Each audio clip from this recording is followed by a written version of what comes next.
welcome everybody, and depending on where you are, good morning or good afternoon. So for today, I'm joined by Chris Richmond, as always, and we also have the HUD folks with us, Bruce, Jerry, and Ash, and it looks like it's only Bruce and Jerry at the moment. So what we're going to do for today is start out by going through the exercises. We have two sections of exercises from yesterday, which kind of review some of the key points, which I think will help clarify some of those items, and we can talk a little bit further on them as part of those exercises. And then we will also then be taking questions. So if you're coming to today's session and you already have some questions that you've come up with, go ahead and plug those into the Q&A box, and we'll work on those once we get through the questions. We've also spent some time going through yesterday's question and answer, and there's some that I think we need to revisit and probably expand a little bit on what we covered yesterday. All right, so I'm going to go to the exercise, and I'll just remind you as we look at these screens, when I scroll down my page, it doesn't move yours. So as we're going through these exercises, you're probably going to need to use the gray bar on the right side of your the screen that you're seeing and scroll down that page when I seem to have disappeared off of where you're looking.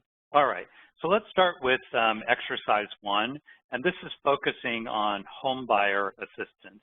And so we've been given some scenarios from a local program and trying to figure out what the correct answers are on this. And I think these are pretty good examples of real life sort of challenges. So in our first example, we have a couple, Tom and Susan, who found a house that they want to buy. It's from 1948, so we know that it's not exempt since it was not 1978 or later.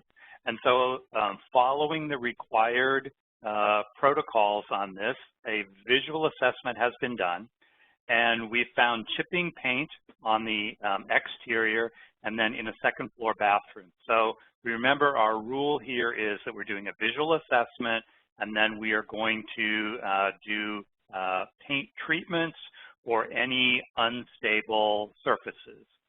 So unlike when we talked about in rehab in 5,000 or under, where we talked about, well, we were only dealing with surfaces that are being disturbed.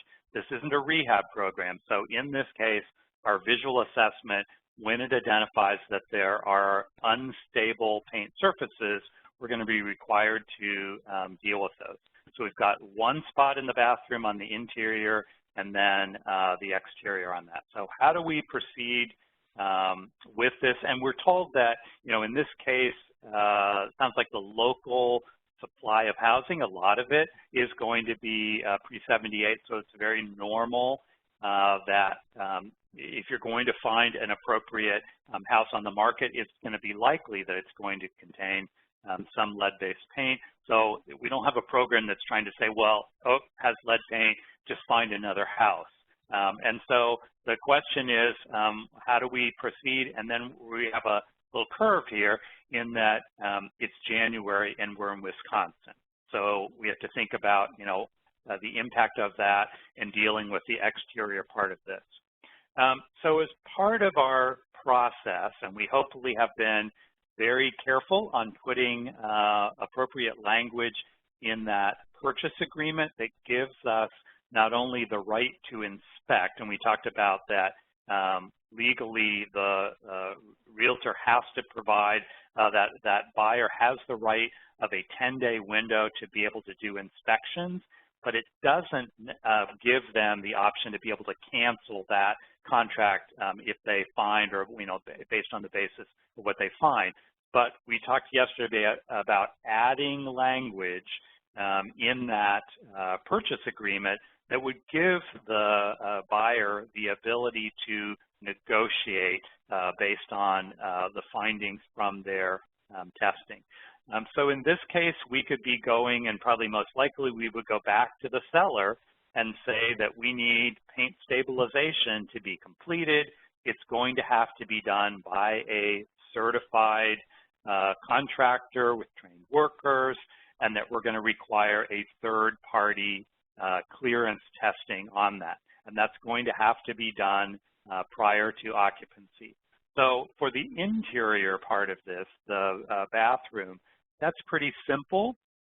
You know, in some cases, we're going to have a seller that says, no, I won't do that, and they walk away from that contract. I will say at this point, one of our challenges is in a lot of areas, our markets are really hot. There's a limited supply of housing, and we may well have sellers who say, you know, I've got other folks that are potentially interested in this property that are not going to be paying any attention to lead-based paint on that. And so that is one of the factors that makes this a little more difficult for us. So we can say to the seller, you're going to have to handle the paint treatment, and so they would be responsible for payment of that. They would have to be able to show that it was done by a certified contractor and be able to then show the third-party clearance on that. As part of your program design, you could choose to say, we are going to include that in the assistance that we are providing. And I'm not getting into CDBG versus home versus other sources, and so we have an overlay of programmatic requirements that might impact whether that's something that you can include based on your funding sources. But you know, common theme you'll see throughout this exercise is your program, as part of its policies and procedures, will need to define how is my process going to be? Will it be the seller, and this is the language we'll use? Are there some parts of this that we as the program will be paying for? I mean, you could be saying, we're going to provide the clearance testing on this, so that would need to be defined, and that would be communicated to the seller. So that's the interior part of this. The thing that makes this more challenging is that we have exterior paint that's going to need to be stabilized, but depending on what you're doing on this, you probably can't do that in January in Wisconsin. So normally we would be doing something like wet scraping and priming and repainting of those sections, following our lead-safe practices on that. So that may not be possible to be accomplished in January.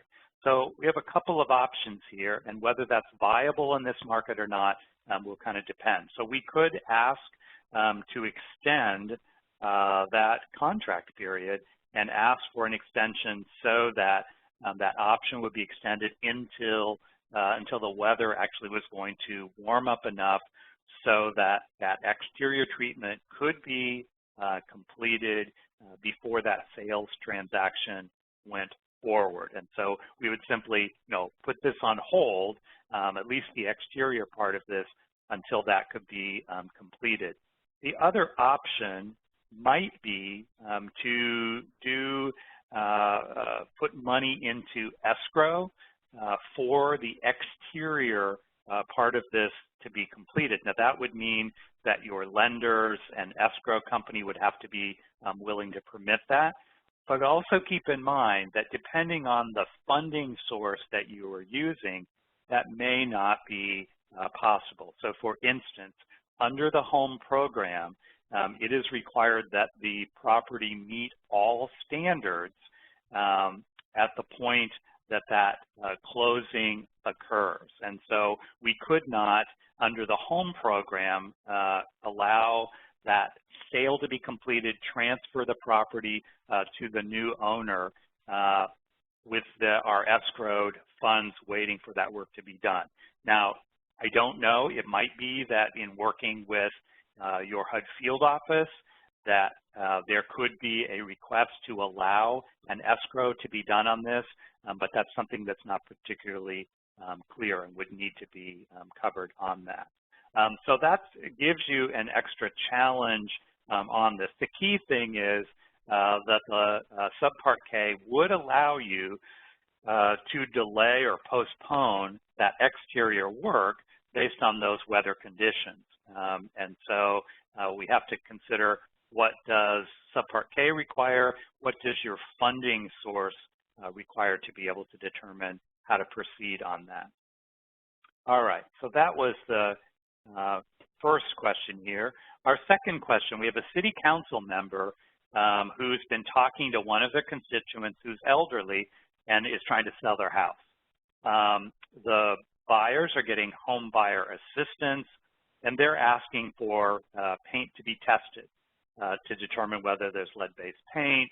You know, they may have children, they have read the brochures and educated themselves a little bit about the hazards of lead-based paint, and so they want to have that property tested. So the question then is raised about who's going to pay for the test, what happens if there's lead paint. And so, you know, the elderly owner is saying, you know, why should I have to deal with this? My house is well maintained, you know, either buy it or don't buy it. So just keep in mind, under federal law, the buyer has the right to test paint. So we talked about that our required treatment, and let's just go, just a reminder, let's look at my little marker here. So under Subpart K for acquisition, leasing, supportive services, and operations, where we are working is in this column. Not very straight lines. So as part of this, we're required to do a visual assessment and then paint stabilization, and there is going to be clearance that's going to be done as part of this. But there is the option for the buyer of the property to want to actually do testing of paint. And so using either an XRF machine or having paint samples taken and sent off to a lab to actually determine whether what they're dealing with is lead paint or not. So let's go back to our exercise. When the buyer is requesting or your program has set a higher standard and has chosen to do that, then we have a question about who's actually going to pay for that. So as part of your purchase offer, you could be saying to the seller of the property, we want you to pay for this and treatment. I think generally if the buyer is going to be asking for an inspection period and to have testing done, generally either they're going to have to pay for it, or if your program has decided that that's going to be an eligible cost that you would provide using your funding sources. So that's something that will have to be determined as part of that purchase agreement and the offer that is made as part of that, to be very clear on that. Once the risk assessment is done, then the negotiation begins, and presumably with that purchase offer that has been put in place, there's some language about the inspection period and the right to either cancel that purchase agreement or to negotiate on this. So we could, you know, the outcome of looking at that report, we could be working with that family and saying, you know, you simply need to find another unit. Maybe we find that there are massive lead issues with that unit. We're pretty sure that the elderly constituent who's not particularly happy about testing to begin with is not going to be saying, yes, I'm willing to reduce the price, or I'm willing to pay for that work to be done. We could be renegotiating the price on this, and the program could be providing a loan or grant to be able to assist this household in making the needed paint treatments before they take occupancy on that unit.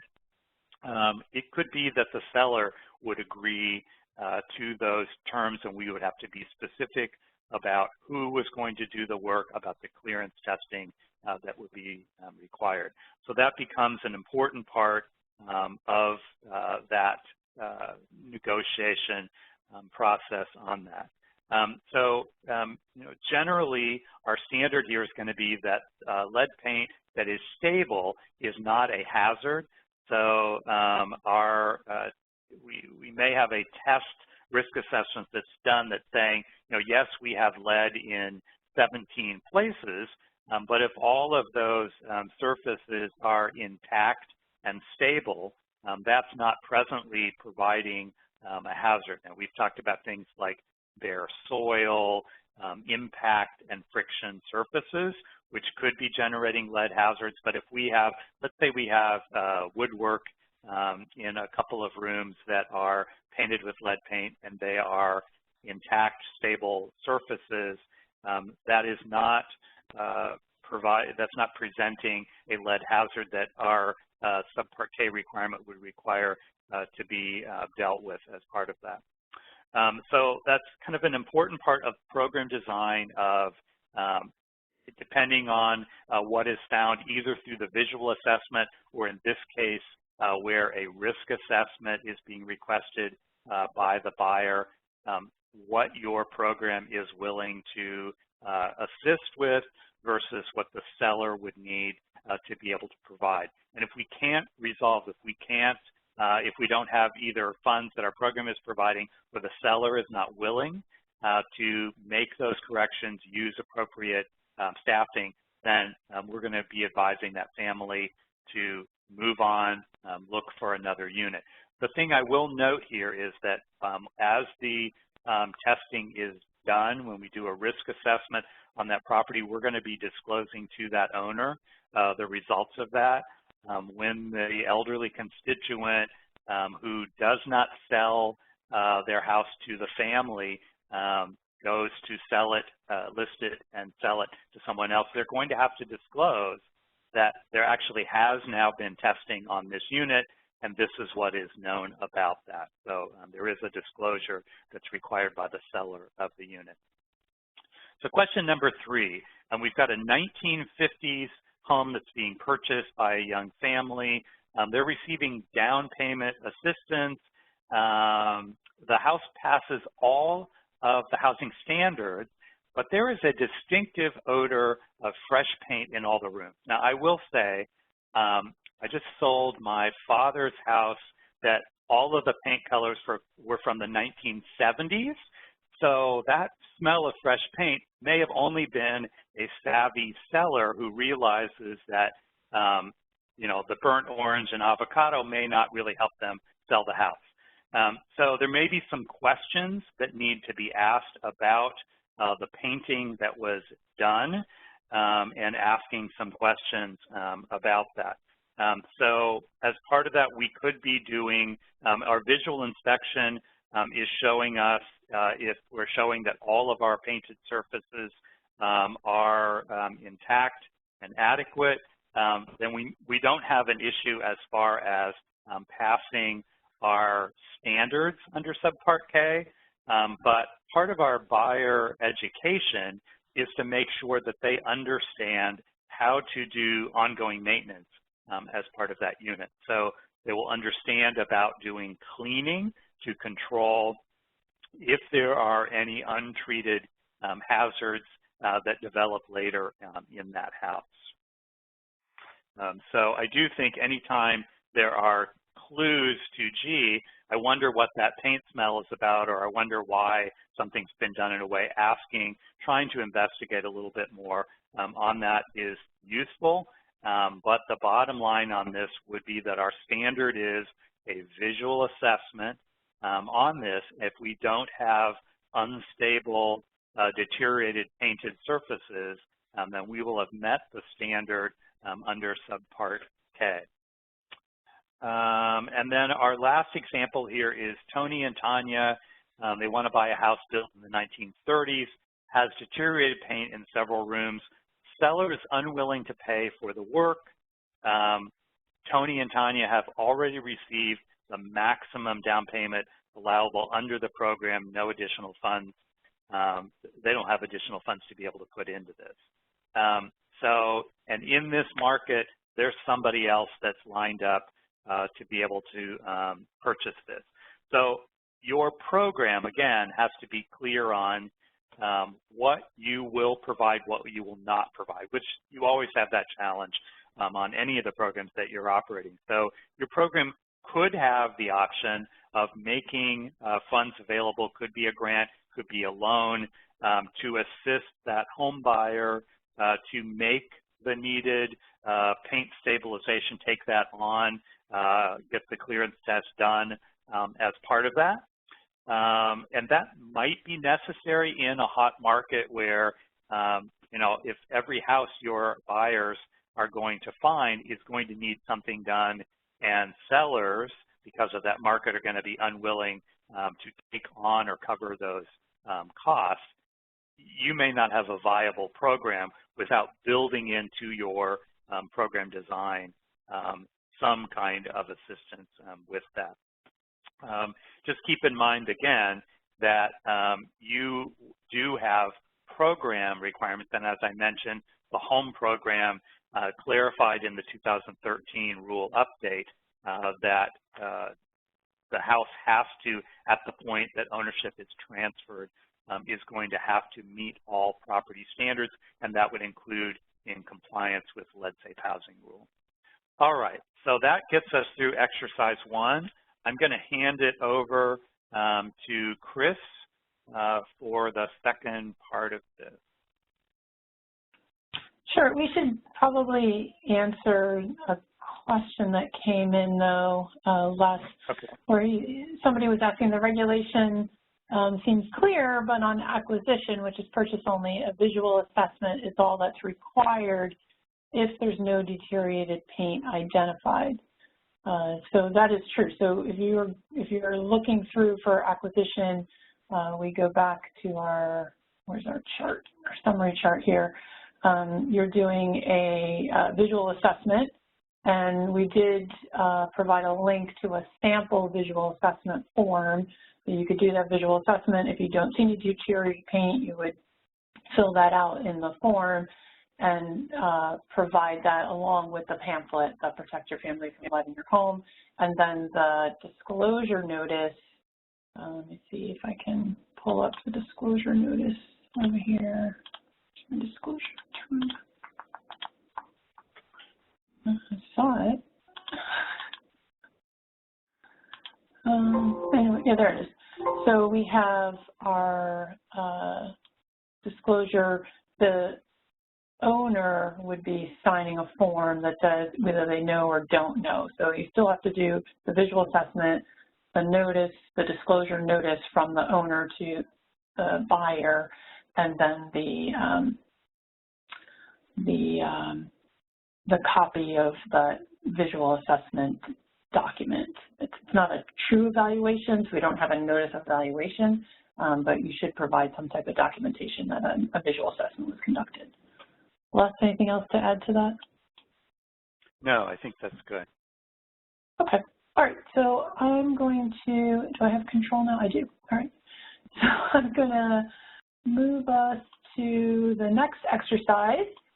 Thank you, Les. You did a wonderful job going over all of that information. Now we're going to look at a special needs program. So Les just did homebuyer, and now we're going to look at special needs. And as a reminder, when I scroll down the page, I'm going to use this cursor on the gray bar, and so you need to do the same, all right? So we are looking at a scenario where we're in Maddentown. It's a Maddentown Community Action Agency, and they are a provider of homeless housing for Madden County. And they own a number of properties, and they also provide services. Looks like they have transitional housing, and they provide support services where people can get their high school diploma, or if someone has addiction issues, they can have substance abuse counseling. Looks like there's child care, after school care program, any type of training, they have job readiness types of programs. So the Maddentown Community Action Agency is doing a whole lot of things. And their properties that they own, their housing units, are managed by Dwellings and Company, which is a private management firm. Looks like they also have some pretty good experience in maintaining these properties as well.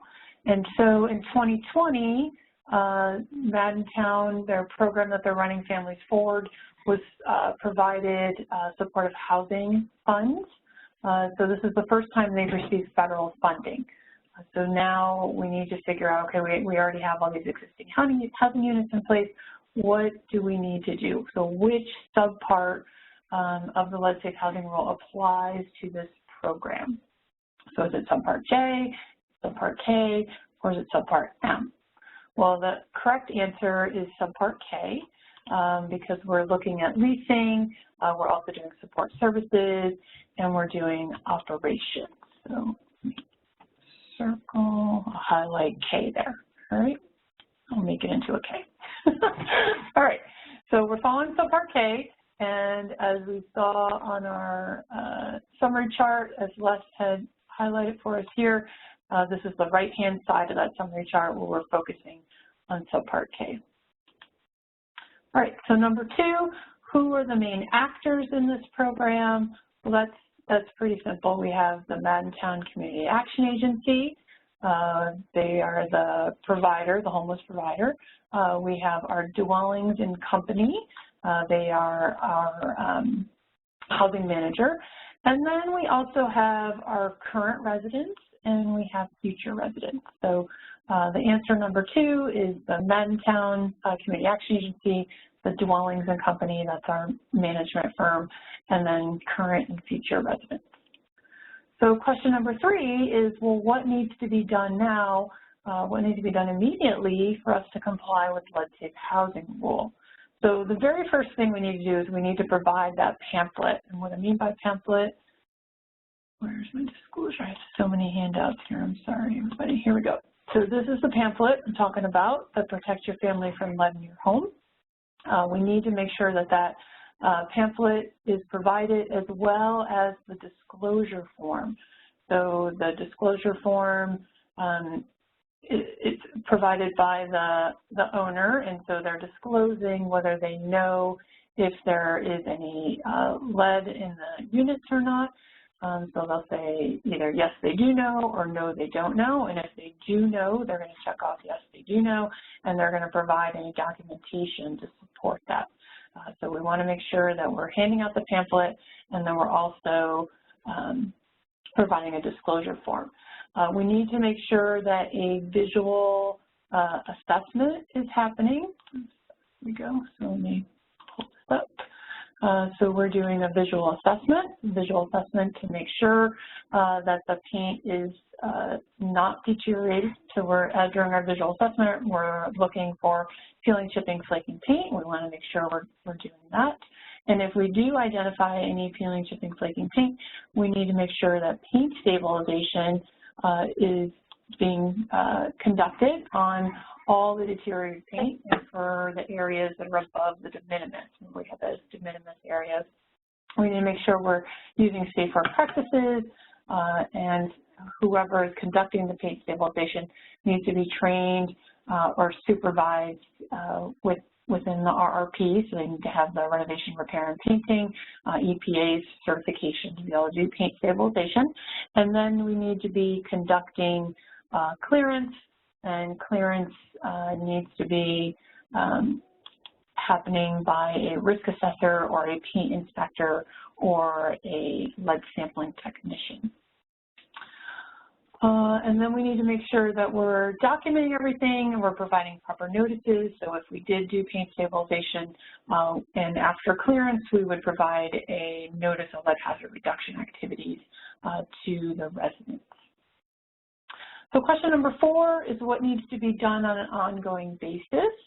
So we need to make sure that we're doing ongoing maintenance because we have an ongoing relationship. The SHP funding is an ongoing funding source, so we have that ongoing relationship. So we have to do a visual assessment of the units annually or at unit turnover, whichever is sooner.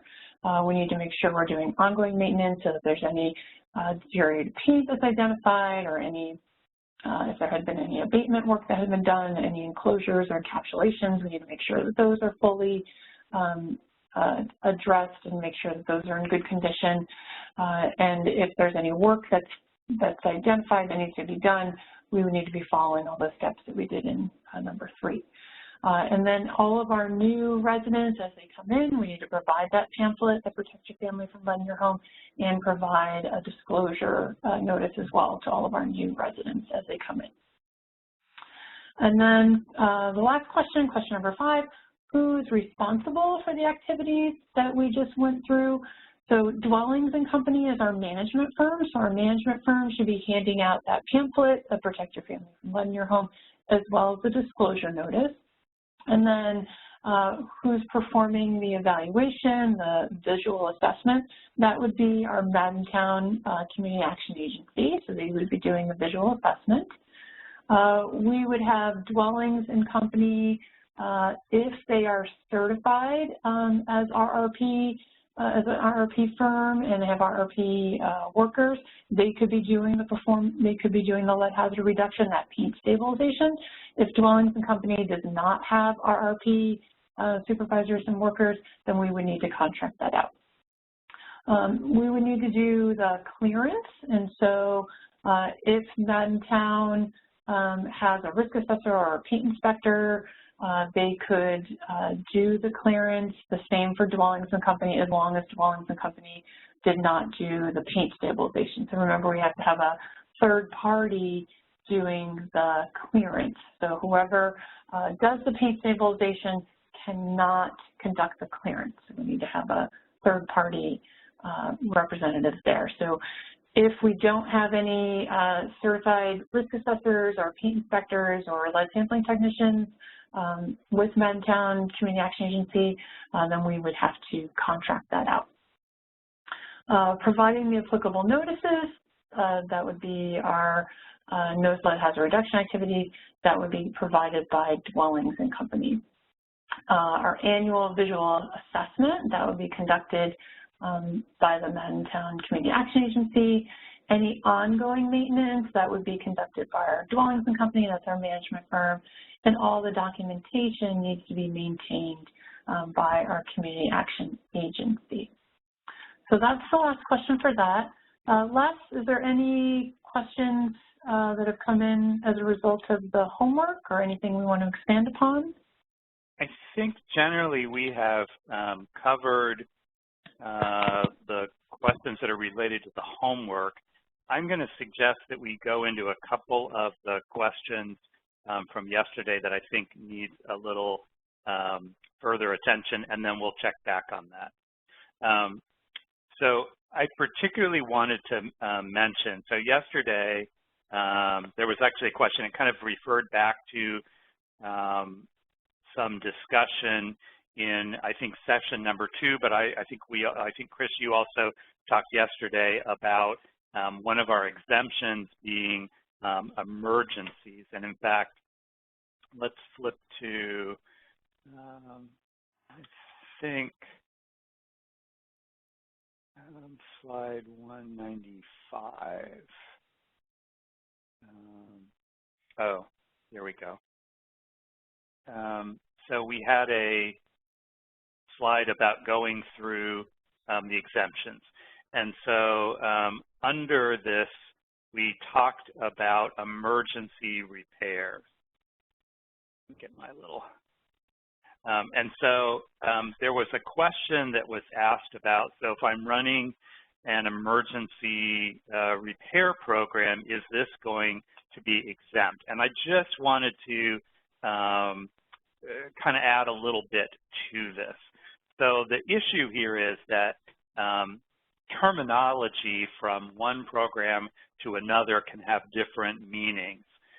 So home does not allow you to really do standalone emergency repairs. You're having to bring the entire unit up to standards. But the CDBG program allows you to do emergency repairs, and oftentimes that terminology is used for a program that really means that we have a program that will address one or two components of a structure. It is not limited in that sort of program design. It's not really limited to something that is an emergency. So it's, of a recent nature, and we're dealing with, protecting life, health, and safety or the structure. But oftentimes it is more deferred maintenance sorts of things. You know, I could replace your roof, or I could, you know, address one or two components, but it's not really an emergency. So I just want to caution that you cannot apply this emergency exemption just across the board because you have what you're calling an emergency repair program. You will have to look and see, is what I'm dealing with an actual emergency? So I think Chris used the example yesterday of, you know, a tree falls on the house and has torn off part of the roof. And so we have an immediate need where we have to, you know, seal up that structure to protect it and the household. And so that's an emergency. Whereas if we have a household that has a roof that's beginning to leak, we generally are not going to see that as an emergency, but as, you know, deferred maintenance, and we're going to do that under a repair program. That's fine, but we would not claim that as an exemption from the lead-safe housing rule as an emergency. So I just wanted to make sure that, you know, I think the explanations that we provided under Subpart K about what an emergency is are pretty clear, but that terminology for an emergency repair program oftentimes is something that's broader than really just an emergency situation. There were questions yesterday, and Chris just sort of hit on this a moment ago in the exercise. There was a question about what do we mean when we talk about having a third-party, you know, risk assessor or a clearance specialist doing. So the issue here is that we cannot have the same entity that is doing the work, or generally, usually it's a matter of, for instance, we could not have a contractor who was brought in to do some paint stabilization work, do the clearance work, do the clearance testing for their own work. So we need a third party where there's not sort of a conflict of interest there to be able to do that clearance testing. So it might be we have someone that is contracted, maybe that we have a staff person that is a certified risk assessor and is going to do the clearance sampling, send it off to the lab for the results on that. So when we talk about third party entity, it's avoiding this sort of too close of a link to be not have a conflict of interest in being able to do that. And so one of the planning things as part of making sure that you had adequate staffing is determining, okay, so who's going to be doing things like the clearance testing? Is that going to be our own staff? And so that's somebody that's separate from the contractor. Do we need to go through procurement and have a clearance, certified clearance person who's going to be handling that on behalf of the program? Let's see. I will just go back once again because I know that there was a lot. We spent quite a bit of time yesterday. This question about with the CARES Act funding, CDBG, CV funds, and this 100 days. There was a question where folks were saying, well, you know, based on the length of time that these funds are going to be available, that they didn't see that any project would ever exceed the 100 days. So, you know, this is a cumulative level of assistance under CDBG. So we have some, depending on when that applicant came to your agency, they may have come to you a number of months ago, had a few months of arrearages paid for, and then been set up for some ongoing assistance. And you need to double check to make sure that you are not exceeding that 100 days from the point your first payment was made without then following the requirements under Subpart K, which would require that you do a visual assessment, that paint stabilization be done if we find that we have deteriorated surfaces, and then clearance testing as part of that. So for a lot of folks, you are going to be able to operate under the exemption of this 100 days, but just need to make sure that you are checking in all cases, depending on when that initial payment was made, that you are actually eligible for this 100-day exemption. So I think that would be important as part of your file review, as part of your process on what you will approve a household for. Either you're going to, if you are going to exceed that, you're going to have staffing and a process in place where you will be doing the visual assessment and any paint stabilization and clearance that was required, or you could have a policy in place that you were limiting that assistance to the 100-day level to stay within that exception. It looks like we had a question related to that. Let's look at this.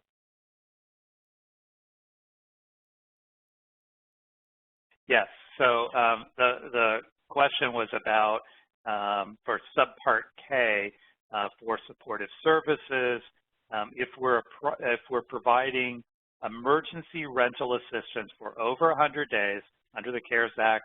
Unit was constructed pre-78, so is a disclosure, the visual inspection, and then treatment of any deteriorated paint surfaces, is that required? Yes, and so we think if we look at our summary chart, so we are operating under our column here, and the only way that we would be exempt from that would be if we qualified. And so I would think as you approach properties, we would first be looking at, we may have properties that are constructed on or after 1978. So you would have an exemption that would be not part of that. You could have someone that was applying for assistance that was housed in housing that was designated specifically for elderly or the disabled. Keep in mind, we have to make sure in that case that we don't have children under the age of 6 that reside there or are expected to reside. We also could have properties that have been found to be lead-based paint free. So you will go through a process of, okay, so am I under the 100-day exemption? Okay, so if I am, then I don't have to proceed with the visual inspection and paint stabilization. But I also would be looking at these exemptions to determine, does this particular property fall within those requirements? So keeping in mind these two lists of exemptions that would be part of this. And really for the emergency rental assistance, what we're really looking at are the unit itself, configuration. Really for rental assistance, we might be dealing with, I suppose, 0 and single bedroom units. We might be dealing with someone that lives in an SRO unit and does not have a child less than the age of 6.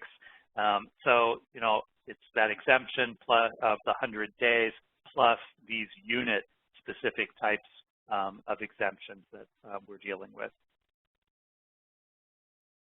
Let's see.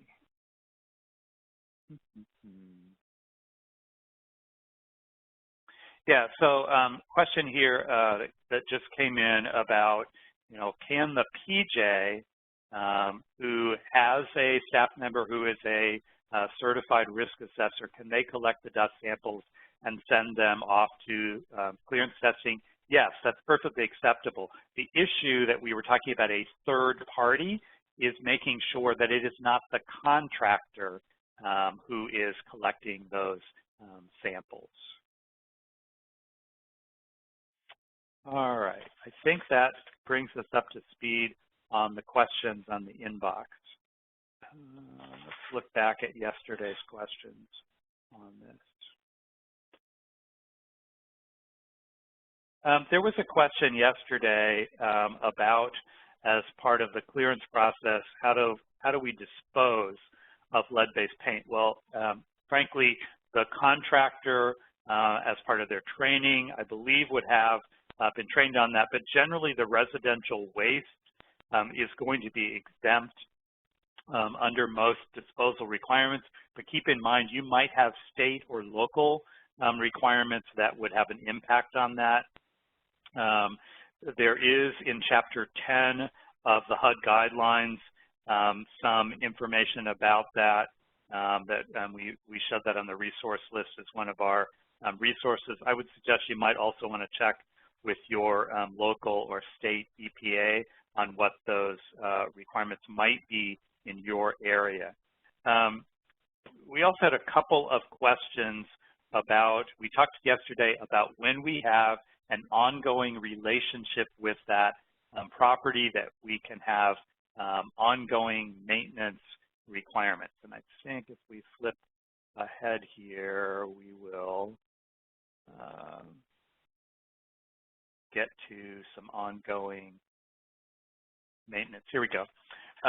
So, for instance, we talked about in the home program, a rental property, because we have a long-term affordability period, we'll have ongoing maintenance that would be required as part of that.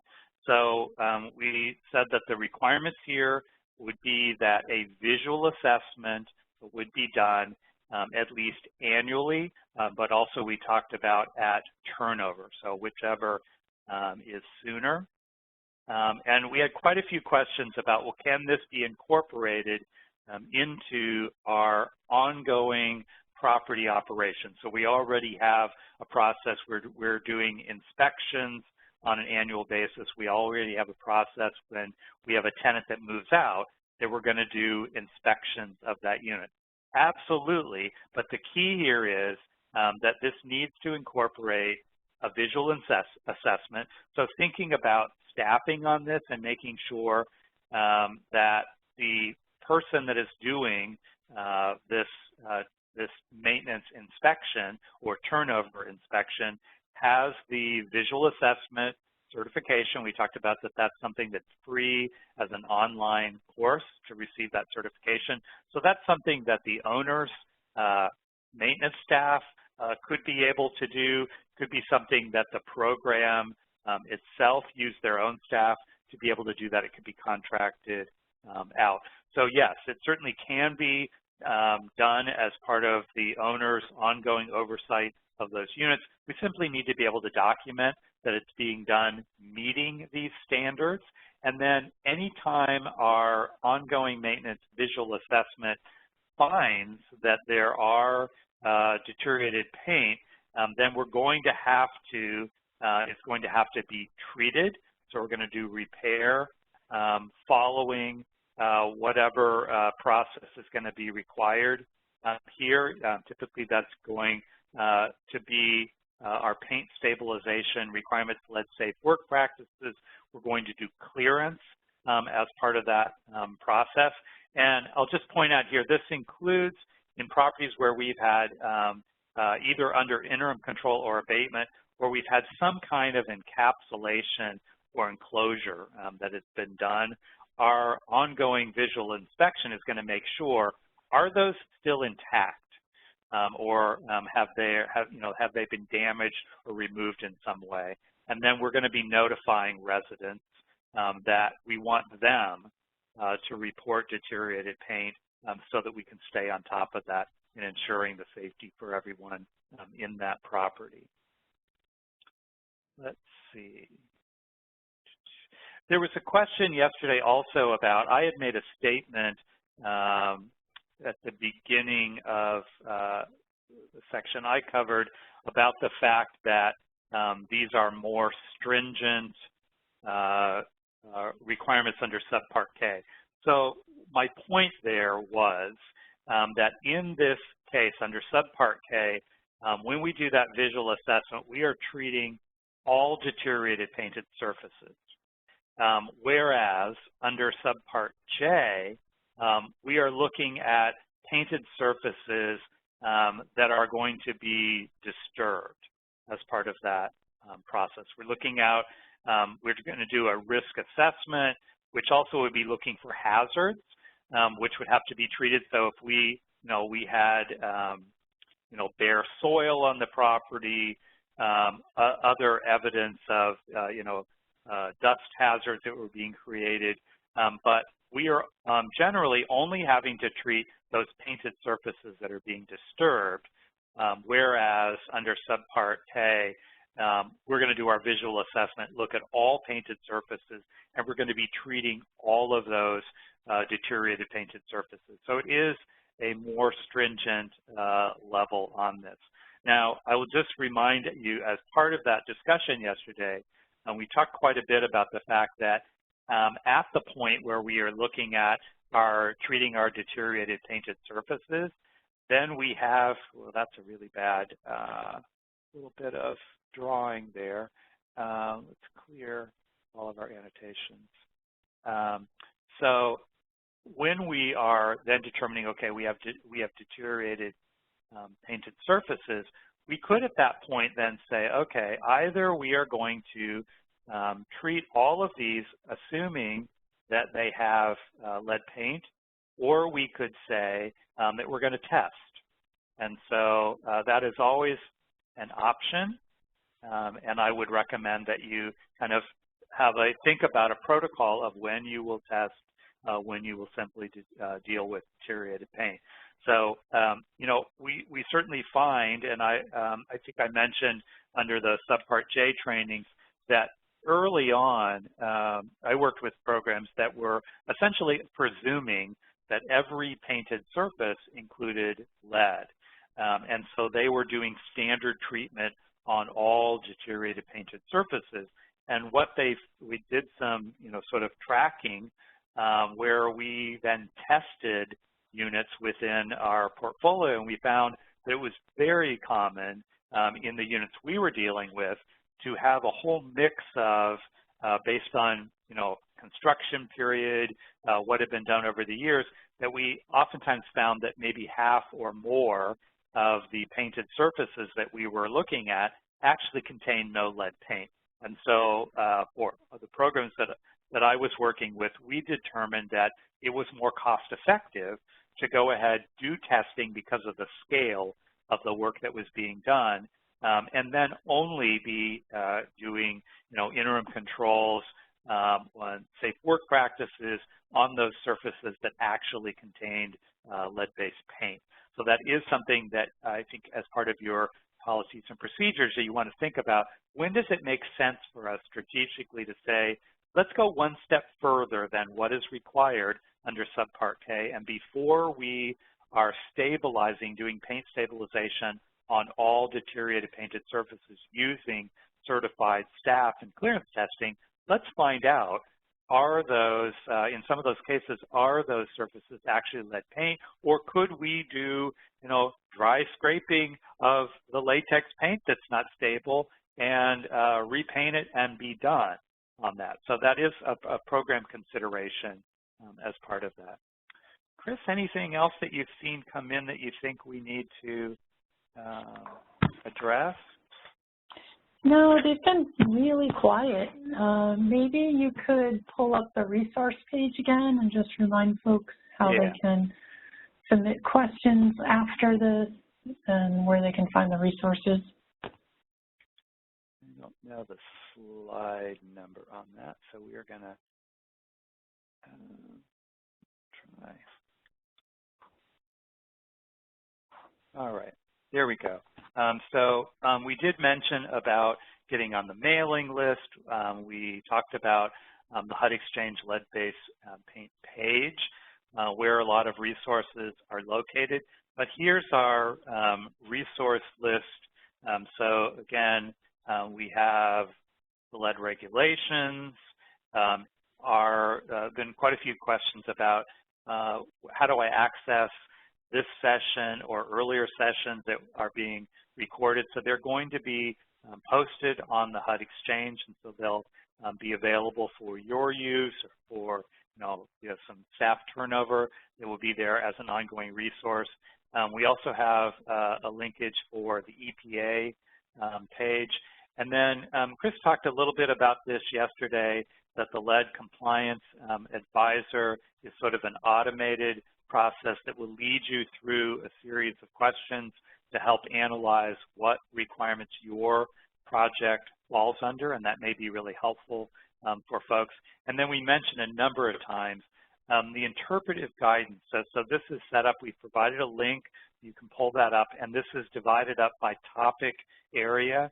And so this is a really helpful resource to get a little bit more case-specific guidance. I think you'll find this very helpful and something that on an ongoing basis, just going back and checking on some of the specific details on things, this can be really helpful as part of that. And then, of course, our lead-based paint page. And we mentioned, so this is our final series, our final session in our Lead Safe Housing Rule training. And so this email, there were folks saying, hey, Karen or Jerry or Bruce, why don't you give me your phone number, and I'll just call you up anytime I have a question. So we have a system in place to be able to assist on this. So this lead regulation at HUD.gov is where you would submit questions. Those will be routed to appropriate staff to be able to work with you. So that's a source for how to get, as questions come up in the future, where to go to enter your questions and seek some additional assistance on that.